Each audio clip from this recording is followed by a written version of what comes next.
साल 1973 भारत के पूर्व प्रधानमंत्री चौधरी चरण सिंह मेरठ के सर्किट गेस्ट हाउस आकर रुके। उनके कार्यकर्ता एक छात्र नेता को लेकर आए थे। औपचारिक रामरमी के बाद सुंदर और सुडौल दिखने वाले इस नौजवान का हाथ पकड़कर चरण सिंह ने कहा, बेटा सुनो, मेरी उम्र देख रहे हो, मैंने किसानों की पार्टी बनाई थी, लेकिन इन बेईमानों ने मेरे 31 एमएलए तोड़ लिए।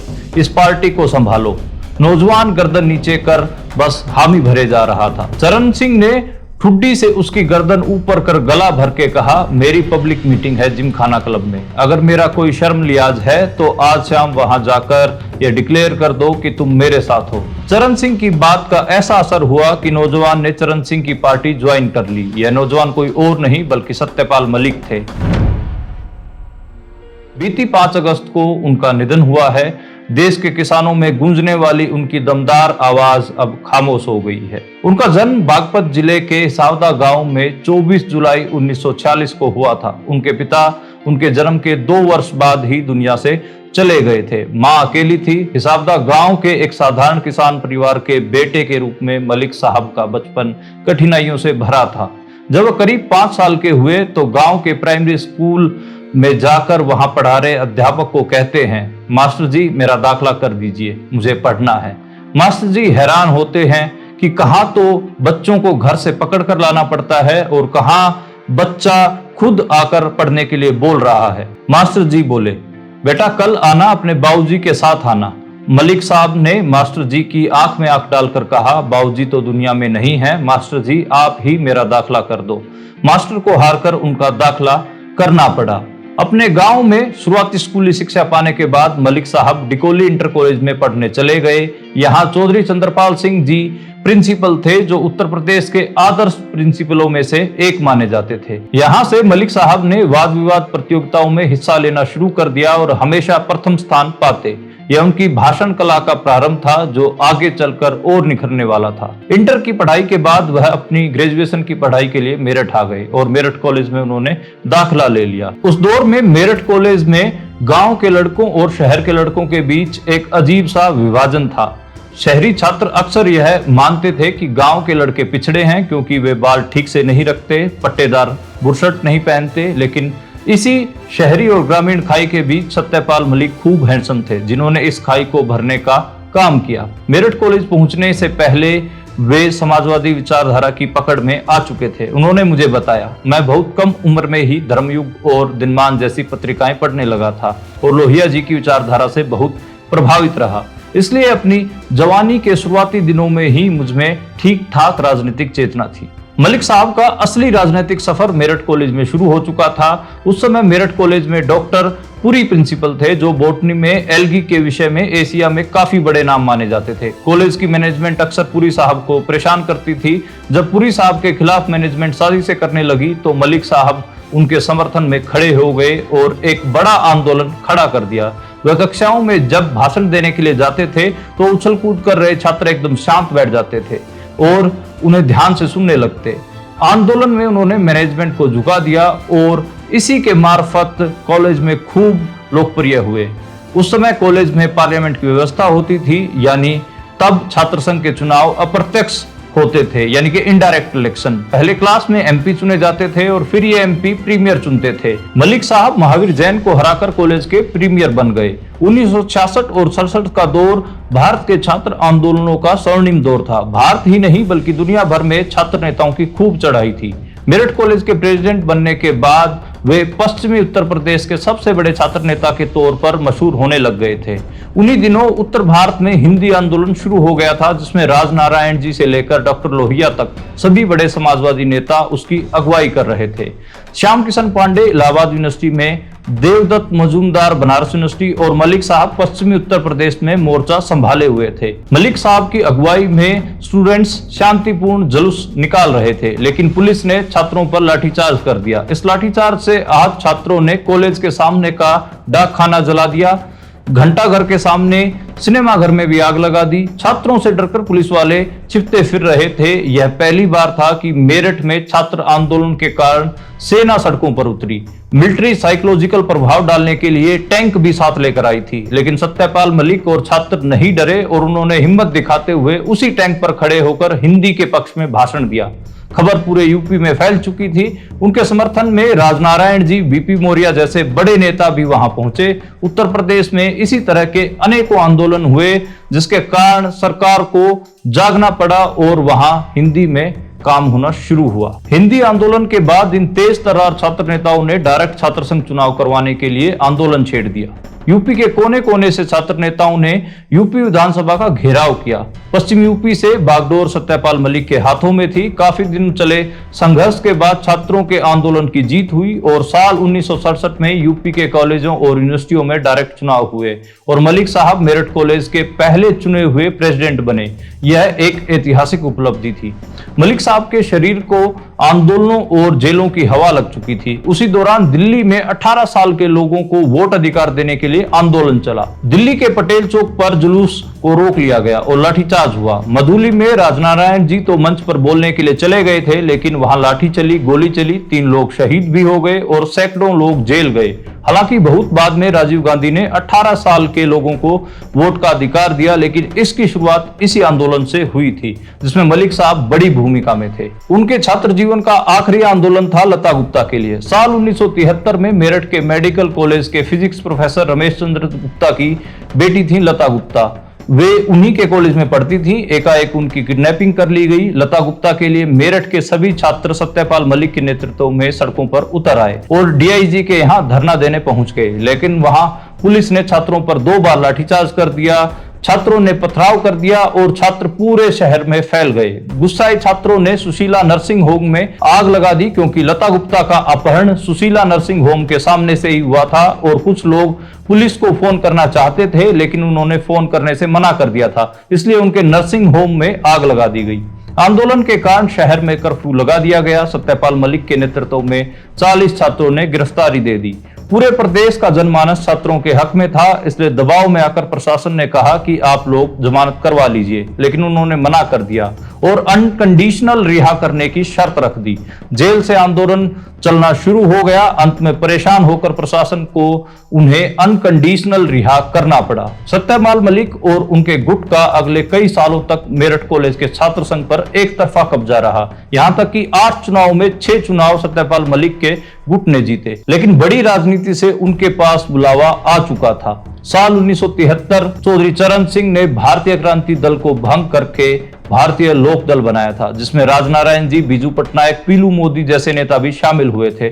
चरण सिंह की निगाह तेज तर्रार सत्यपाल मलिक पर पड़ चुकी थी। चौधरी चरण सिंह जब मेरठ के दौरे पर आए और सर्किट हाउस में रुके तो उन्होंने सत्यपाल मलिक को बुलवाया और कहा, तुम समाजवादी के चक्कर में पड़े हो, छोड़ो, ये किसानों की पार्टी है, अपनी पार्टी है, तुम इसमें काम करो। उनके सामने मना करने की हिम्मत उनकी नहीं थी और उसी दिन सत्यपाल मलिक ने भारतीय लोक दल ज्वाइन कर लिया। अगले ही दिन उन्हें पार्टी का राष्ट्रीय सचिव बना दिया गया। उत्तर प्रदेश की अस्थिर राजनीतिक परिस्थितियों के कारण वहां साल 1974 के मध्यावधि चुनाव हुए, जिसमें चौधरी चरण सिंह ने सत्यपाल मलिक को बागपत से विधायक का टिकट दिया। उस समय उनकी उम्र मात्र 28 साल थी। उस चुनाव के बारे में याद करते हुए मलिक साहब ने मुझे बताया था, 26 साल की उम्र में एमएलए हो गया मैं लड़ना नहीं चाहता था। चरण सिंह जी ने जिद करके कि बेटा ये सीट में 3 बार से हार रहा हूँ, अब की तू लड़, नौजवान है, हार जाएगा, तेरा कुछ नहीं बिगड़ेगा, लेकिन तू जीत जाएगा, मुझे लगता है। सत्यपाल मलिक करीब 10,000 वोटों से अपना पहला चुनाव जीतकर विधानसभा पहुंचे। इस नए नवेले विधायक का विधानसभा में भाषण देने की कला का एक रोचक किस्सा मौजूद है। साल 1975 की बात है। चौधरी चरण सिंह ने उन्हें बोलने के लिए कहा। हेमवती नंदन बहुगुणा उस समय मुख्यमंत्री थे। वे फराटेदार बोले और उनका एक एक शब्द मुख्यमंत्री को परेशान कर रहा था। जब मलिक साहब बोलकर हटे तो मुख्यमंत्री ने खड़े होकर स्पीकर से कहा, श्रीमान, एक भी आरोप सही हो तो मैं इस्तीफा देने को तैयार हूं। सेशन खत्म होने के बाद मुख्यमंत्री ने मलिक साहब को बधाई दी और कहा, मैंने लंबे समय बाद विधानसभा में इतना अच्छा वक्ता सुना है। साल 1975 में जब इमरजेंसी लगी तो देश के सभी बड़े नेता जेल में डाल दिए गए। चौधरी चरण सिंह, जयप्रकाश जी, राजनारायण जी, अटल बिहारी वाजपेयी जैसे सभी नेता गिरफ्तार कर लिए गए। मलिक साहब को उनकी पार्टी के एक एमपी का फोन आया और अंडरग्राउंड होने के लिए कहा गया।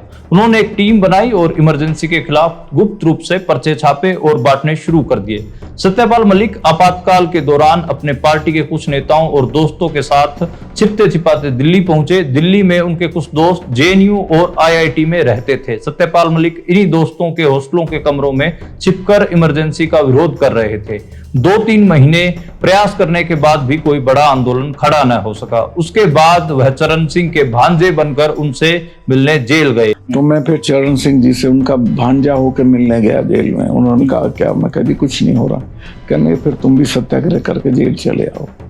फिर मैंने गंगा स्नान जो होता है हमारे यहाँ, उसमें मैं गया छुप छुपा के। किसी तरह मेरी गिरफ्तारी पे इनाम था। गांव में घर की कुर्की हो चुकी थी, लेकिन मैं पहुंच गया और वहां मैंने गिरफ्तारी दी। सिर्फ 17 लोग मेरे साथ आए उस वक्त। बाद में उन्हें गढ़मुक्तेश्वर से राजनीतिक गतिविधि करते हुए गिरफ्तार कर लिया गया। जेल में एक दिलचस्प घटना हुई। इंटेलिजेंस की रिपोर्ट गई कि सत्यपाल मलिक मेरठ जेल में मजे कर रहा है, क्योंकि वहां सब उनके मित्र हैं और वहां से वह राजनीतिक गतिविधि भी कर सकता है। तत्कालीन मुख्यमंत्री बहुगुणा ने उनका ट्रांसफर फतेहगढ़ जेल में कर दिया, जो कि उस समय की काफी खूंखार जेल मानी जाती थी। इमरजेंसी समाप्त करने के लिए इंदिरा गांधी ने बड़े नेताओं से बात करने के लिए एक लाइन खोली, जिसे ओम मेहता और उनके साथी चलाते थे। सत्यपाल मलिक ने बताया, चरण सिंह जी से मिसेस गांधी ने एक लाइन खोली थी इमरजेंसी से पहले, तो उसको चलाते थे ओम मेहता एंड कंपनी। तो उन्होंने कहा कि भाई चौधरी साहब, चूंकि मिसेस गांधी का मैं आपको बताऊं जो कम लोगों को पता है, वो इमरजेंसी से बहुत खुश नहीं थी। उनको ये था, वो होता क्या था कि वो रोज यूरोप के अखबार में छपता था, Nehru's daughter has become dictator. उससे बहुत आहत होती थी। तो वो अपनी डिक्टेटरशिप को एक तरह से आप कहिए कि उसको कानूनी जामा पहनाना चाहती थी। जेलों में बंद नेता चुनाव कराए जाने को लेकर राजी थे, क्योंकि सभी को लगता था कि चुनाव में इंदिरा गांधी हार जाएगी। हुआ भी वही। सभी नेता बाहर आए, चुनाव हुए और इंदिरा गांधी हार गई। चुनाव के दौरान ही चरण सिंह के यहाँ सत्यपाल मलिक का इतना अधिक बोलबाला हो गया था कि उनसे जलने वाला एक धड़ा यह मानने लगा था कि वे अगले मुख्यमंत्री बनेंगे। इसी वजह से चरण सिंह के पास उनके खिलाफ कान भरने का सिलसिला शुरू हो गया। उन पर कांग्रेस के नजदीक होने के आरोप लगाए जाने लगे। जब चरण सिंह सत्ता में रहे, तब सत्यपाल मलिक पार्टी से बाहर रहे। वह 2 साल का पीरियड उनके लिए बहुत खराब था। लेकिन जैसे ही चरण सिंह को प्रधानमंत्री पद से हटाया गया, उनको समझ आ गया था कि उनसे गलती हुई है। जब चौधरी साहब का डिक्लाइन होने लगा तो उन्हें याद आया। फिर मुझे बुलाया उन्होंने, जब वो बर्खास्त किए मुराद जी ने, और कहा कि सत्यपाल अब संभालो, सब गड़बड़ हो गया। फिर मुझे जनरल सेक्रेटरी बना दिया लोक दल का। सत्यपाल मलिक को दोबारा पार्टी में शामिल कर 1980 में उन्हें चरण सिंह ने राज्यसभा भेज दिया, जबकि उनका विरोधी धड़ा उनको हरवाना चाहता था। चौधरी साहब ने मुझे राज्यसभा दी। 22 एमपीज ने देवीलाल जी की लीडरशिप में मेरे खिलाफ लिखा कि अगर इसको बनाओगे तो हम पार्टी छोड़ देंगे। चौधरी साहब ने कहा क्या बात है, जो इस लड़के के लिए 22 एमपी पार्टी छोड़ रहे, कुछ तो है। स्वरूप सिंह जी वो चिट्ठी लेके आए थे देवीलाल जी। स्वरूप सिंह चुप हो गए।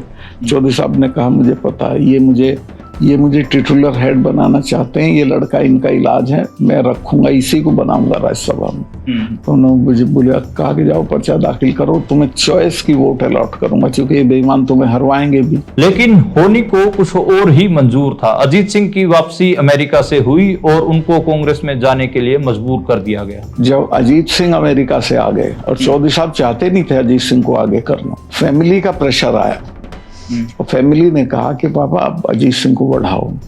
तो खैर वो सकम कर गए। और फिर उन्हें ये भी राय दी गई कि अजीत सिंह भी रहेगा और सत्यपाल मलिक भी रहेगा, तो अजीत सिंह नहीं बढ़ पाएगा, क्योंकि तुलना करेंगे लोग, एक ही जाति के लोग हैं, वो डायनेमिक है, ये कुछ है नहीं, तो आप सत्यपाल को निकाल दो पार्टी से। ये उनको एक उनके पॉलिटिकल गुरु थे दुबलीश जी, उन्होंने सलाह दी। तो मुझे चौधरी साहब ने बुलाया और कहा कि देखो बेटा, मेरी ये मजबूरी है और मैं तुम्हें निकाल रहा हूँ, तुम तो कर खा लोगे, कहीं भी ये नहीं बढ़ेगा अजीत सिंह, इसलिए मेरे परिवार ने मेरे पे प्रेशर कर रखा है। कांग्रेस ने 1986 में उनकी राज्यसभा रिपीट कर दी, लेकिन राजीव गांधी के साथ उनकी और उनके दोस्तों की बननी बंद हो गई। उन्हें उस समय अरुण नेहरू के करीबी माना जाता था, लेकिन अरुण नेहरू और उनके दोस्त मोहम्मद आरिफ की राजीव गांधी से बात बिगड़नी शुरू हो गई। अर्जुन सिंह ने सोनिया को ये बहका दिया कि ये अरुण जो है तुम्हें डिसलॉज करेगा, इसको निकाल दो। तो अरुण नेहरू को उन्होंने ड्रॉप कर दिया। तो मैं गया अरुण नेहरू, चूंकि मुझे मेरी राज्यसभा अरुण नेहरू ने कराई थी रिपीट, तो मुझे व्यक्तिगत भी रहता था, कोई मेरे पे एहसान करे तो मैं उसके लिए तो अरुण नेहरू की आंख में मैंने पानी देखा, तो मैंने कहा भाई साहब आपके साथ कोई हो ना हो मैं खड़ा रहूंगा। 1987 में राजीव गांधी पर बोफोर्स घोटाले का आरोप लगा, जिसके खिलाफ वीपी सिंह ने मोर्चा खोल दिया। इसमें सत्यपाल मलिक ने उनका साथ दिया, कांग्रेस छोड़ दी और सत्यपाल मलिक ने जनमोर्चा पार्टी बनाई। साल 1988 में जनता दल में इस पार्टी को मिला दिया गया। 1989 में देश में आम चुनाव हुए। सत्यपाल मलिक अलीगढ़ से लोकसभा का चुनाव लड़े और बहुत अच्छे मतों से जीते। केंद्र में मंत्री भी बने और उन्हें संसदीय कार्य मंत्री बनाया गया। उनके पास टूरिज्म विभाग का भी जिम्मा था। लेकिन जैसे ही वीपी सिंह की सरकार गिरी, सत्यपाल मलिक की राजनीति का ग्राफ भी गिरने लगा। 1990 के बाद अगले 20-25 साल उनके लिए गुमनामी के साल होने वाले थे। 90 की राजनीतिक अस्थिरता के दिनों में वे अकेलेपन का जीवन जीने लगे। 1996 में मलिक ने समाजवादी पार्टी के टिकट पर अलीगढ़ से लोकसभा चुनाव लड़ा, मगर समाजवादी नेता की हैसियत से बुरी तरह फेल हुए। सिर्फ 40,789 वोट उन्हें मिले, चौथे नंबर पर रहे, जबकि विजेता को 2.25 लाख वोट मिले थे। यह हार दिखा गई कि मलिक साहब का बहुत बुरा दौर चल रहा है। उन्हें कहीं भी जगह नहीं मिल रही थी। साल 2004 में अटल बिहारी वाजपेयी के कहने पर बीजेपी में शामिल हो गए। उन्होंने 2004 में बागपत से चौधरी अजीत सिंह के खिलाफ चुनाव लड़ा। नतीजा फिर हार। अजीत सिंह को 3.5 लाख वोट मिले, जबकि मलिक साहब को सिर्फ 1 लाख वोट मिले। साल 2005-06 में उन्हें उत्तर प्रदेश बीजेपी का उपाध्यक्ष बनाया गया। 2009 में किसान मोर्चा का ऑल इंडिया इंचार्ज और 2012 में राष्ट्रीय उपाध्यक्ष बनाया गया। एक समाजवादी के बीजेपी में जाने को लेकर मैंने उनसे एक सवाल पूछा था, तो उन्होंने मुझे बताया अपनी पार्टी बना नहीं सकते थे। अटल जी और अडवाणी जी से मेरा व्यक्तिगत बहुत अच्छा था और वो ऐसे नहीं थे जैसा आज बीजेपी है। तो सब दोस्तों ने, पहचान वालों ने, सबने कहा यार सारा देश बीजेपी हो गया, तुझे क्या परहेज है। तब मैंने ज्वाइन की थी। मैंने उनसे सेकुलर होने को लेकर भी पूछा था, तो उस समय उन्होंने मुझे बताया था आप सेकुलर हैं। हाँ 100%। टू द एक्सटेंट कि मेरठ में जब कोई दंगा होता था तो मुसलमानों को ये उम्मीद रहती थी ये हमारा कत्लेआम नहीं होने देगा। लेकिन फिर भी मेरठ में कई दंगे हुए अपने हाथ में नहीं थे। लेकिन मैंने, चरण सिंह जी आए, चीफ मिनिस्टर थे, कहने लगे भाई क्या हो। मैं कहा जी कुछ नहीं, इनको सब नेताओं को बुला के कह दो सालों सुबह सबको बंद कर दूंगा अगर दंगे बंद नहीं होंगे, सुबह तक बंद हो जाएंगे। उन्होंने थ्रेटन किया, सवेरे दंगे बंद हो गए। साल 2014 नरेंद्र मोदी सत्ता पर काबिज हो चुके थे। मोदी के इस 11 साल के पीरियड में सत्यपाल मलिक का नाम सुनते ही दिल्ली के सियासी गलियारों में एक हल्की सी हलचल मचने लगती है। कभी बिहार के राजभवन में, कभी कश्मीर के नाजुक दौर में और फिर गोवा से मेघालय तक वे जहां गए सुर्खियां साथ लाए। साल 2017 में रामनाथ कोविंद राष्ट्रपति बने और बिहार का राजभवन खाली हो गया। मोदी सरकार ने सत्यपाल मलिक को पटना भेजा, लेकिन असली खेल शुरू हुआ अगस्त 2018 में, जब दिल्ली ने उन्हें जम्मू कश्मीर का राज्यपाल बनाकर भेज दिया।